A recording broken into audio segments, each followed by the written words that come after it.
مجھے آج اس موضوع پر بہت سمجھ کر بات کرنا ہے، کیونکہ بات ہے میرے استاد کی عزت و تقریب کی۔ ادب بھی ایک کرینہ ہے محبت کے کرینوں میں، ادب بھی ایک کرینہ ہے محبت کے کرینوں میں، استاد بھی ایک نگینہ ہے جنت کے نگینوں میں۔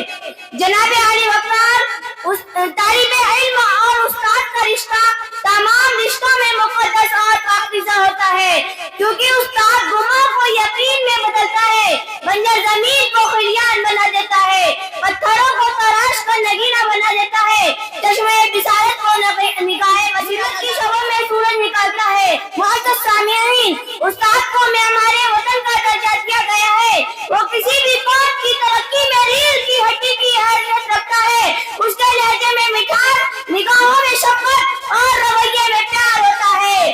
استاد وہ ہستی ہے جو ہاتھوں میں جگنو لیے شمس و قمر سے مخاطب ہوتا ہے۔ جناب عالی وقار، یہ مہر طابہ سے جا کر کہہ دو کہ اپنی کنوں کو گن کے رکھ لے، یہ مہر طابہ سے جا کر کہہ دو کہ اپنی کنوں کو گن کے رکھ لے، میں اپنے صحرا کے ذرے ذرے کو خود چمکنا سکھا رہا ہوں۔ استاد کا رتبہ واجب الاحترام ہے۔ استاد ایک موم بتی کی مانند ہے جو خود مشقت کر کے دوسروں کے لیے مشعل راہ بنتا ہے، اس کے لہجے دوسروں کے لیے مشعل راہ بنتا ہے۔ کسی بھی ملک کی ترقی کا انحصار وہاں کے قابل اور محنتی ڈاکٹر، انجینئر، دوسرے شعبوں کے افراد پر ہوتا ہے، تو اس کا چہرہ بھی استاد کے سر جاتا ہے۔